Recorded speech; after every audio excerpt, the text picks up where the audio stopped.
வித்தியாசத்தை வேறு பிரித்து பார்க்க வேண்டியது மிகவும் அவசியமாக இருக்கிறது. அதுல இருக்கிற சில முக்கியமான காரியங்களை பார்க்கணும். ஏன் நாம் அப்படி வேறு பிரித்து பார்க்க வேண்டும்? பாருங்க, எதெல்லாம் வேறு பிரித்து பார்க்க வேண்டும்? சும்மா ஒரு சில இது மட்டும் நான் சொல்றேன். நல்லது, கெட்டது, ஆசீர்வாதம், சாபம். நிறைய பேருக்கு ஆசீர்வாதம் சாப்பிடுறது கூட தெரியல. கொஞ்சம் காட்சி சொன்னாரு, கர்த்தர் எனக்கு கேன்சர் வியாதியை கொடுத்து ஆசீர்வாதம். ஏன்னா அவங்க என்ன நினைக்கிறாங்க, அப்படி சீக்கிரம் பரவாயில்ல போறாங்க நினைக்கிறாங்க. கிடையாது. பாருங்க, வித்தியாசம் தெரியாதுன்னா பெரிய பிரச்சனையா இருக்கு. நீங்க வித்தியாசத்தை எடுத்து போதிக்கிறது தான் யாரும் வர வேண்டியதா இருக்கு.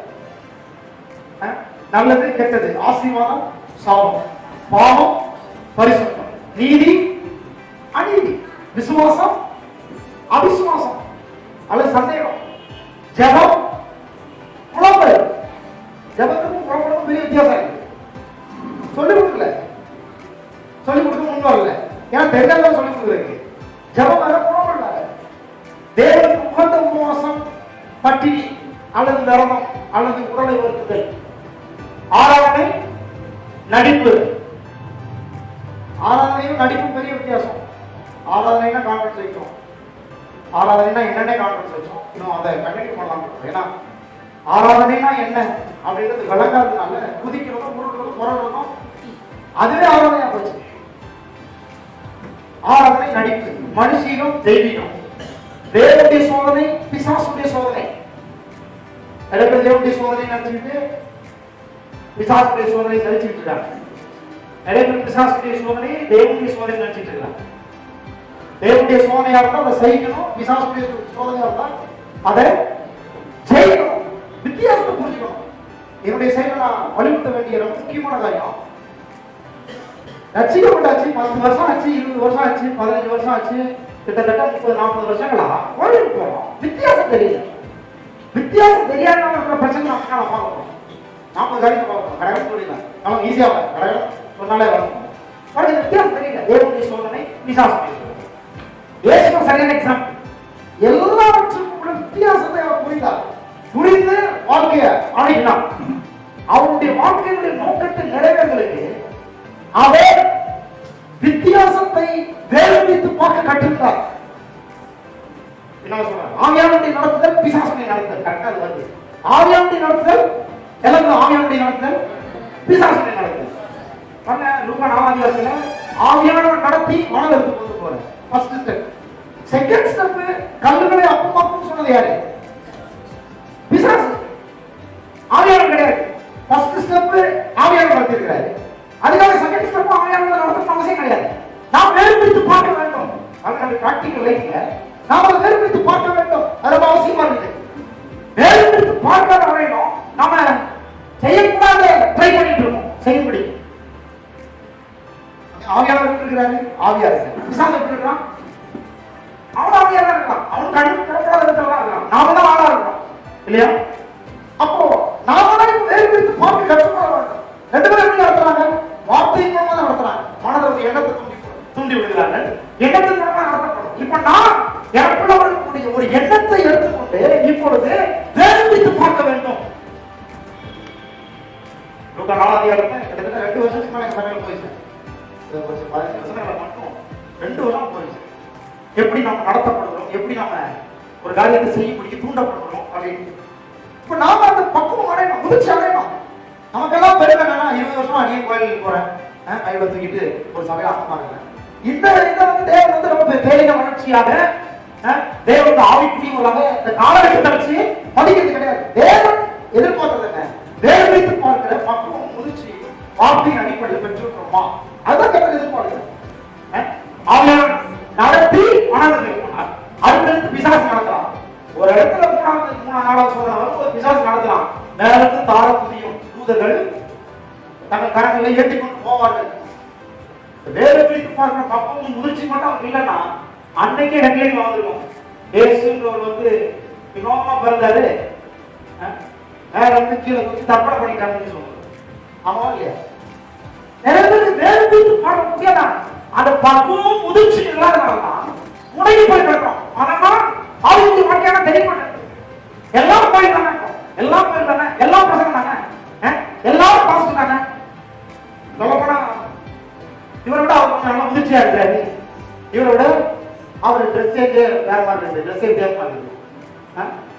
ஊழியத்தில் 25 வருஷம் 30 வருஷம் அனுபவத்தில் இருக்காரு. ஐயா சொல்றதான் கரெக்டா இருக்கும். வேறு பிரித்து பார்க்க கற்றுக்கொள்ள விசுவாசிகள் இந்த விழிப்புணர்வு அடைய வேண்டும்.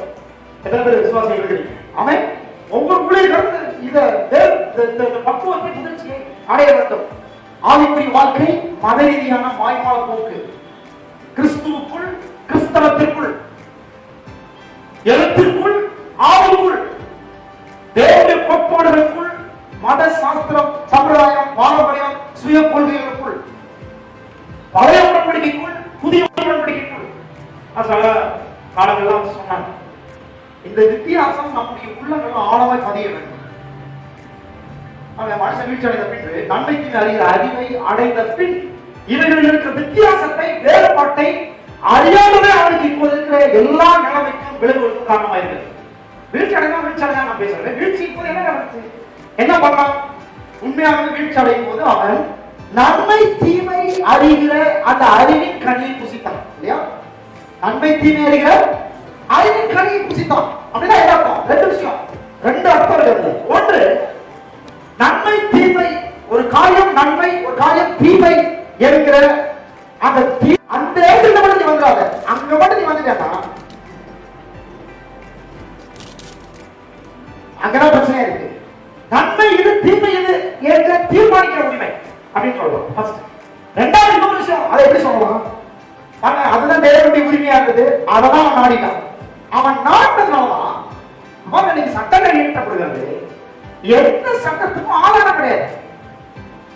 எந்த சட்டத்துக்கும் எந்த ஆதாரத்தின் அடிப்படையில் இந்த காரியம் தவறு அல்ல என்று நாம் சொல்லுகிறோம். எந்த ஆதாரம்? எந்த ஆதாரத்தின் அடிப்படையில் இது சரி என்று நாம் சொல்கிறோம்? ஏன்னா அவன் வீழ்ச்சி அடைகிற போது நன்மை இது தீமை இது என்று தீர்மானிக்கிற உரிமையை இவன் நாடிவிட்டான். இப்போ இவனே தீர்மானிக்கிறான். இது நல்லது, இது கெட்டது, இது ஆவிக்குரிய காரியம், இது மனம், இது இவனே தீர்மானிக்கிறான். அந்த உரிமையை எடுத்துக்கொண்டான். அதான் பிரச்சனையே. அதனால எல்லாமே அவன் சரியா செயல்பாடு இருக்கு, எல்லாமே அவனுக்கு ராம போகுது, தவறா போகுது. ரெண்டாவது இதை எப்படி புரிஞ்சுக்கலாம்? வீழ்ச்சியான மனுஷனா தேவனுடைய வார்த்தை ஆதாரமாக கொண்டு ஒன்று நன்மை அல்லது தீமை என்கிற அறிவை அடைந்து வேறு பார்க்கிற பக்குவத்தை முதிர்ச்சியை அடைந்து வெற்றிகரமாக வாழ்வது இன்றைய தேவனுடைய எதிர்பார்ப்பாக இருக்கிறது. அதுதான் கோயில். கோயில் வார்த்தை கேட்கும் போது வார்த்தை அடிப்படையாக கொண்டு தேவனுடைய வசனத்தை அடிப்படையாக கொண்டு இது நன்மை இது தீமை, இது பாவம் இது பரிசுத்தம், இது சரி இது கெட்டது, இது நல்லது இது கெட்டது, இது ஆசீர்வாதம் இது சாபம், இதை வெற்றிக்கு கொண்டு போவோம். இந்த மாதிரி வசனத்தை தொடர்ந்து கேட்டுட்டு இருந்தோம்னா அவ்வளவுதான், சீக்கிரம் பாராது போய் சேர்றேன். இதை வேறு பார்க்க வேண்டும். எத்தனை பேர் புரியுது? அவன் இல்லைங்க தொடர்ச்சி அவங்க கோயில் போயிட்டு இருக்காங்க, என்ன பண்ண சொல்றீங்க? அவன்தான் நேரம் போக வேண்டியதான். எனக்கு பக்குவம் அந்த முதிர்ச்சி வரும்போது வரலான பிரச்சனை ரொம்ப முக்கியம். சில வசனங்களை நான் எடுத்து காண்பிக்கிறேன், நேரம் அதை எக்ஸ்பிளைன் பண்ண வேண்டியதான். பாருங்க, வித்தியாசத்தை வேறு பிரித்து அறியாதனால் உண்டாகிற சில சில காரியம் நான் பார்ப்போம். ஒன்று, வித்தியாசத்தை வேறு பிரித்து அறியாதனுடைய விளைவு அதனுடைய தனித்தன்மையை நாம் அங்கே இழக்கிறோம். அதனுடைய தனித்தன்மையை நாம் அங்கே இழக்கிறோம். அப்படி யூனிக்னஸ் நாம மிஸ் பண்றோம். ஒரு காரியத்தை இன்னொன்றிலிருந்து வேறு பிரித்து புரிந்து கொள்ள வேண்டும் என்றால் அந்த ரெண்டு தனித்துவத்தை குறித்து முதல்ல அறிந்து கொள்ள வேண்டும். ஏன்னா ரெண்டுக்கும் ஒரு தனித்தன்மை இருக்கிறது. வேறு பிரித்து பார்க்காத தனித்தன்மை நாம் மிஸ் பண்றோம். இரண்டாவது, வித்தியாசத்தை வேறு பிரித்து நாம் அறியாதனாலே அதனுடைய அசல் மதிப்பை இழக்கிறோம். அதனுடைய ரியல் வேல்யூங்க வேறு பிரித்து பார்க்காதனால அது வித்தியாசத்தை அறியாதனால. மூணாவது, வித்தியாசத்தை வேறு பிரித்து அறியாதனால அதனை அணுகுவதிலும் அதன் பயன்பாட்டிலும் துஷ்பிரயோகம் உண்டாகும். ஒரே சட்டம் நமக்கு வித்தியாசம் பற்றி பார்க்க தெரியல, அதான் நம்முடைய அணுகுமுறை வித்தியாசமா இருக்கு. நம்முடைய பயன்பாடு துஷ்பிரயோகம் பண்ணப்படுகிறது. வித்தியாச வேறு பிரித்து அறியாதனால்தான் அது உண்டாக்கப்பட்ட அல்லது கண்டுபிடிக்கப்பட்ட நோக்கம் நிறைவேறாமல் போகிறது. வித்தியாசம் அறியாதனால உண்டாக்கப்பட்ட நோக்கம் நிறைவேறாமல் போகுது. அந்த அது வித்தியாசம் அறியாதனால்தான் அதோட வந்து அதை நாடி வருகிற மனுஷனுக்கு தான் பாதிப்பு. எனக்கு தெரியல, நிரூபித்து பார்க்க தெரியல. அதாவது பாதிப்பு அதை நாடி வருகிற மனுஷனுக்கு தான் பாதிப்பாகிறது. ஆகவே வேறுபாட்டை அறியாத ஒரே காரணத்தை நினைத்தோம் அந்த மனுஷனுடைய நேரம், தாழ்வுகள், திறமைகள், அதற்கான முதலீடு எல்லாம் நஷ்டமடைய ஆரம்பிக்கிறது. நான் கேட்கிறேன், ரட்சிக்கப்பட்டு என்ன பண்ணுறோம்? ரட்சிக்கப்பட்டதுக்கு அப்புறம் என்ன? ரட்சிக்கப்பட்டதுக்கு அப்புறம் வேலைக்கு பார்த்து கற்றுக்கணும், வித்தியாசத்தை அறிய நம்மை செலுத்த வேண்டும். அதுதான் தொடர்ந்து வார்த்தை கேட்கறது, தொடர்ந்து வசனத்தை படிக்கிறது, தொடர்ந்து இப்படிப்பட்ட கூட்டங்கள்ல அட்டன் பண்றது. எப்படா கவர்மெண்ட் ஹாலிடே வரும்னு வெயிட் பண்ணிட்டு இருக்க வேண்டியது, தொடர்ந்து கேட்கணும். ஏன்னா ரட்சிக்கப்பட்டாச்சு. சொன்ன ரட்சிக்கப்படுற வரைக்கும் பிரச்சனை இல்லை. ரட்சிக்கப்பட்டதுக்கு அப்புறம் உங்களுடைய வாழ்க்கையில வெற்றி அடையக்கூடாத பிசாசு ஏராளமான காரியம் நடக்குது. ஏராளமான காரியம் நடக்குது. ரட்சிக்கப்பட்டதுனால ரட்சிக்கப்படாத பாவியா இருந்தாங்க. ரட்சிக்கப்பட்டதுக்கு அப்புறம் அறிவாளி எப்படி இருப்பாரு? என்ன அறிவு இருக்கு? ரட்சிப்பை குறித்து அறிவு இருந்துச்சு. ஆனா வாழ்க்கையில நான் ரட்சிக்கப்பட்ட பின்பும் தேவன் என்னை ஏன் இங்கே வைத்திருக்கிறார் என்று வெளிச்சம் அல்ல. வெளிச்சம் அல்ல. ரட்சிக்கப்பட்டவர்களாக நாங்கள் அது கூட ஒரு விதமான மத ரீதியான போகுது. ஏன்னா நான் ரட்சிக்கப்பட்டேன், ரட்சிக்கப்பட்ட அர்த்தம் இதான் என்னுடைய நோக்கம். அதை தாண்டி ஒரு படி முன்னேறவில்லை. இயேசு எடுத்து பாருங்க. இயேசுவுக்கு அவர் பிதாவாகிய தேவன் தன்னை குறித்து எழுதியிருந்த நோக்கம் நிறைவேறுவதுதான் பிரதானமாக இருந்தது. அந்த நோக்கத்தை நிறைவேற்றுவதற்கு தன்னுடைய ஆவி, ஆத்மா, சரீரம், கவனம் எல்லாவற்றையும் குவித்திருந்தார். அவர் நோக்கம் நிறைவேறணும். ஆமா இல்லையா? நான் சொல்றேன், அவருடைய வாழ்க்கை நோக்கம் நிறைவேறுவதில் நாம் உண்டாக்கப்பட்ட நோக்கம் நிறைவேற்ற அடங்கியிருக்கிறது. அவன் நாட்டுக்குள்ளே ரட்சிக்கப்படுவது, ரட்சிக்கப்படுவது மட்டும் கிடையாது, அதையும் தாண்டி வேற ஏதோ ஒரு நோக்கத்திற்காக தேவன் உங்களை உண்டாக்கி இருக்கிறார். அவர் அவரை தேவன் வேற ஏதோ ஒரு நோக்கத்தை நிறைவேற்றும்படியாக உண்டாக்கி இருக்கிறார். எக்ஸாம்பிள், நான் ரட்சிக்கப்பட்டேன், பாஸ்டர் ரட்சிக்கப்பட்டாரு, எத்தனையோ ஆண்டுகளுக்கு இருப்பாங்க. ரட்சிக்கப்பட்டு உலகத்துல இன்னும் வைக்கப்பட்டிருக்கிற நோக்கம் இன்னைக்கு வெளிப்படுதா? இதை செய்யறதுன்னா ரிலீஜியஸ் சொல்றாரு. இதை செய்யறதுன்னா நாம் செய்யும்படியாக, நிறைவேற்றும்படியாக ஒரு காரியம் என்ன வைக்கப்பட்டிருக்கிறது. அதற்கேற்ற ஆசை தூண்டப்படுகிறது, அதற்கேற்ற நபர்கள் கொடுக்கப்படுகிறார்கள், அதற்கேற்ற ஒரு ஊக்குவிப்பு, உற்சாகம் உண்டாகிறது, அதற்கேற்ற பணம் கிடைக்கிறது, அதற்கேற்ற மனுஷ தயம் உண்டாகிறது, அதற்கேற்ற ஆற்றல், திறமை உண்டாகிறது, அதற்கேற்ற நான் படிக்க விரும்புகிறேன். இதெல்லாம் என்ன நடக்குதுன்றீங்க? நோக்கத்தின் நிறைவேறுதலுக்கு என்று இவைகளை எல்லாம் தேவன் உள்ளத்தில் செஞ்சிருக்கிறார். ஆமென், அல்லேலூயா. இயேசுவுக்கு நோக்கம் நிறைவேறும். அதனால சொல்றேன், பிதாவுக்கு நோக்கம் நிறைவேறும். அதான் அவசியமா இருக்கு.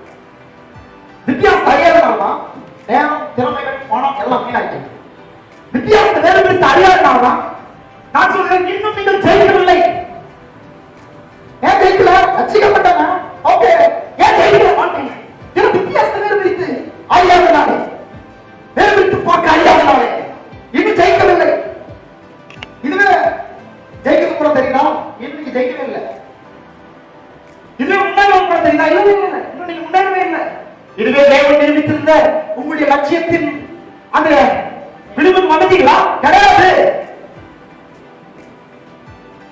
எட்டாம் வித்தியாசத்தை வேறுபிரித்து அறியாதனாலே நீங்கள் இன்னும் சேர்க்கவில்லை, லாபம் அடையவில்லை, இழந்து கொண்டிருக்கிறீர்கள்.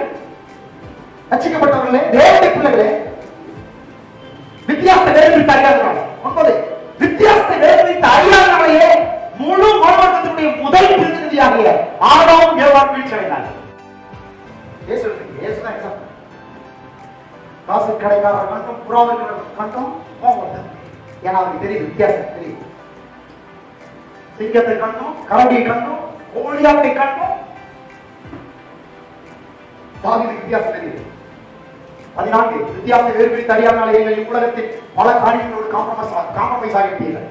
15 வித்தியாசத்தை வேறுபிரித்து அறியாதனாலே உங்களின் சுபாவம் மாற்றம் இன்னும் வரவில்லை. சுபாவ மாற்றத்தை பத்தி பார்த்து பண்ணலாம். சுபாவ மாற்றம் ஏன் அவசியம்? தனி கான்ஃபரன்ஸ் பண்ணலாம். சுபாவ மாற்றம் அவசியம். சுபாவ மாறுறதுனால நான் ரட்சிக்கப்படுற விதத்துல அந்த காரியம் இல்லை. நான் ரட்சிக்கப்பட்டதுனால நான் ரட்சிக்கப்பட்டவனை நடந்து கொள்ள வேண்டிய அவசியம் இல்லை. என்னுடைய சுபாவ மாற்றம் என்னுடைய தரிசனத்தை பாதுகாக்கிறதாக. 14 வித்தியாசத்தை வேறுபிரித்து அறியாதனாலே மக்கள் தங்கள் வாழ்நாளை உருக்கிக் கொண்டார்கள். இயேசு சொன்னார் இல்லையா, 33 வருஷம் வாழ்ந்து கல்வாரி சிலுவையில் மரித்து அடக்கம் பண்ணப்பட்டு உயிரோடு இருந்தோம். அதான் தேவனுடைய நோக்கம். அதனாலதான் மேல இருந்து தாழ குதிக்கல, வித்தியாசம் தெரியும். ஆமென். ஒரு இடத்துல எல்லாம் சேர்ந்து தலகுப்புற கழிவுலான்னு பார்த்தாங்க.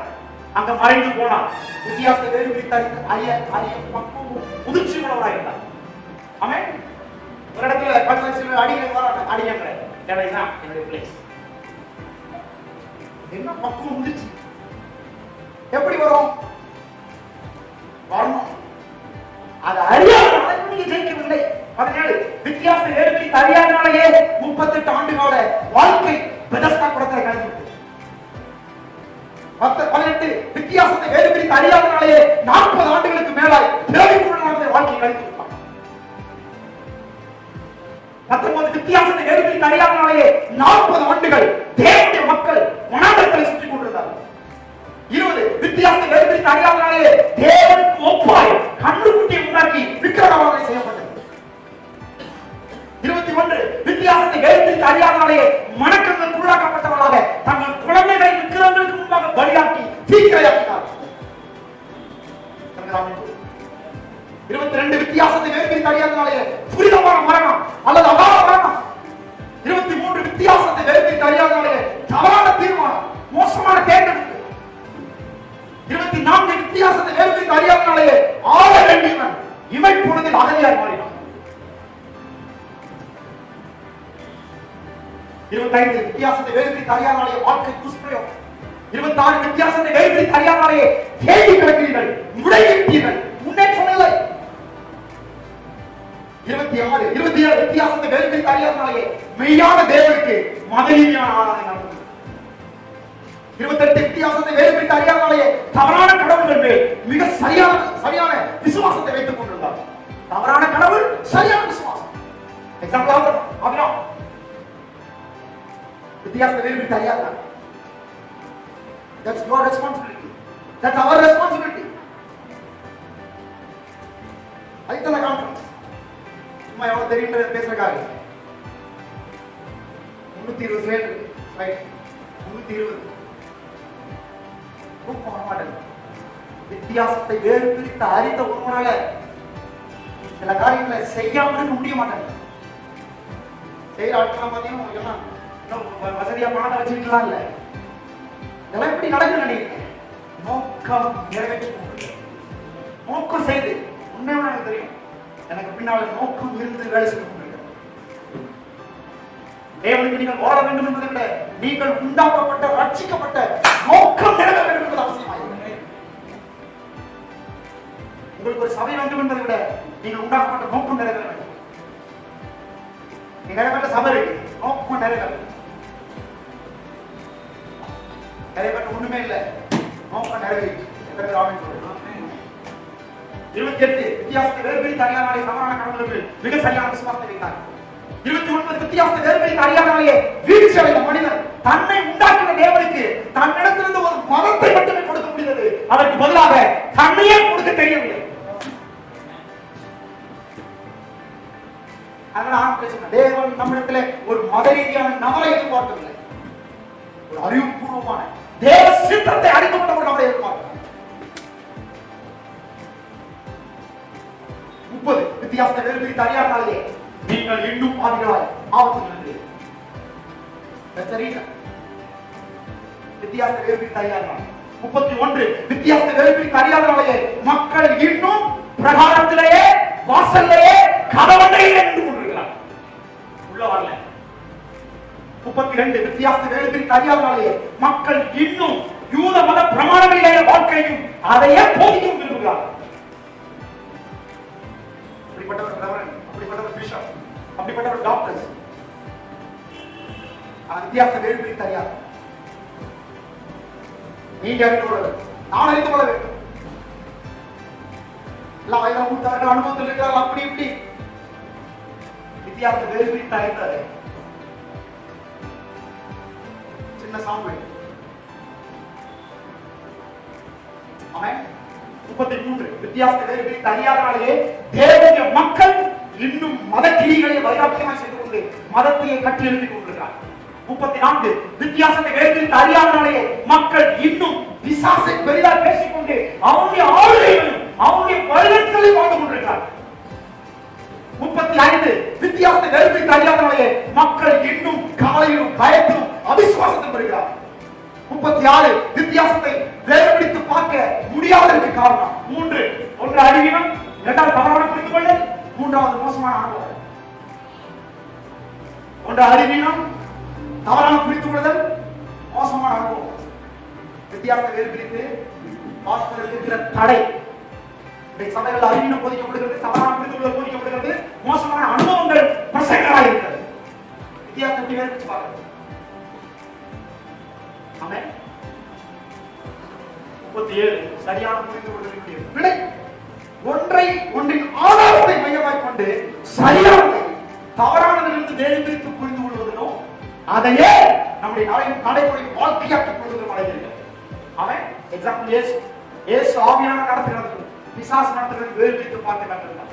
எப்படி உங்களுக்கு தெரியும்? ஏன்னா அவருக்கு தேவனுடைய வார்த்தை அதற்கு ஆதாரம். செகண்ட், இயேசு பிசாசின் சோதனையும் தேவனுடைய சோதனை வேறுபிரித்து பார்க்கிறார். இயேசுவின் வேறுபிரித்து பார்க்கக்கூடிய பக்குவமும் முதிர்ச்சியுமே அவரை பிசாசை ஜெயிக்க வைத்தது. தேவனிடம் சீக்கிரம் 38 வித்தியாசத்தை வேறுபிரித்து அறியாதவர்கள் ஆசீர்வாதத்தை அல்ல சாபத்தையே நடத்துகிறார்கள். 39 வித்தியாசத்தை வேறுபிரித்து அறியாதவர்கள் ஒரு விதத்தில் பார்வையற்றவர்களாக இருக்கிறார்கள். அவர்களும் வணக்கங்கள் திறக்கப்படாத குருடர்களாக இருக்கிறார்கள், குருடரான வழிகாட்டிகளாக இருக்கிறார்கள். கடைசியாக வித்தியாசத்தை வேறுபிரித்து அறியாதவர்கள் எல்லாவற்றையும் ஒன்று போல பார்க்கிறார்கள். எல்லாத்தையும் ஒன்று போல பார்க்கிறீங்களா? You are in risk. பெரிய ரிஸ்க்ல இருக்கு. எல்லாவற்றையும் ஒன்று போல பார்க்கிறார்கள். எல்லாவற்றையும் ஒன்று போல மாற்றவர்களும் நடத்துகிறவர்களும் தான் தவறு செய்கிறார்கள். பிறர் தவறு செய்ய காரணமாக இருக்கிறார். 2-3 வாரங்களா சட்டங்கள் எழுதிட்டு இருக்காங்க. எல்லாம் ஒன்று போல தெரியும், வித்தியாசத்தை வேறுபிரித்து பார்க்க தெரியும். மோசமான சட்டம் நிறைந்த உலகத்திலே வித்தியாசத்தை வேறுபிரித்து பார்க்க அறியாதவர்களாக இருக்கும். ஏனால் போவோம், ரசிக்கப்பட்டாலே பாஸ்டர் ஒரு மண்வர்க்கத்திற்கு பிசாசு செய்கிற பிரதானமான வேலை, தந்திரமான வேலை. நீங்கள் வித்தியாசத்தை வேறுபிரித்து பார்க்க அறிய பக்குவமும் முதிர்ச்சியும் உள்ளவர்களாய் மாறிவிடாமல் பார்த்துக் கொள்வது. ஆவணை வைப்பதல்ல. வெரி சிம்பிள் நோட் பண்றான். என்ன? கோயிலுக்கு போ, பைபிள் எடுத்துக்கோ, வீட்டுல 4 டிரான்ஸ்லேஷன் பைபிள் வச்சுக்கோ, பைபிள் எடுத்து வச்சுக்கோ, பேக் வச்சுக்கோ, வேலைக்கு போக வச்சுக்கோ, எல்லாம் வச்சுக்கோ. ஆனா வித்தியாசத்தை வேறுபிரித்து பார்க்கிற ஆளா மட்டும் பக்குவத்துக்கு முதிர்ச்சிக்கு வந்துறாங்க. ஹலோ, அவன் அப்படி வராது பாத்துக்கலாம். அதாவது அவன் மக்களை எல்லாம் ஒன்று என்கிற விதத்தில் சிந்திக்க வைத்து செயல்பட வைப்பதே அவனுடைய மிகப்பெரிய தந்திரமாயிருக்கு. ஆனா நான் சொல்றேன், எல்லாம் ஒன்று போல தெரியலாம், ஆனால் எல்லாம் ஒன்றாக அது அதனுடைய தனித்துவமான வடிவமைப்பை உடையதாய் வேறுபட்டதாய் இருக்கு. எல்லாம் ஒண்ணு கிடையாது.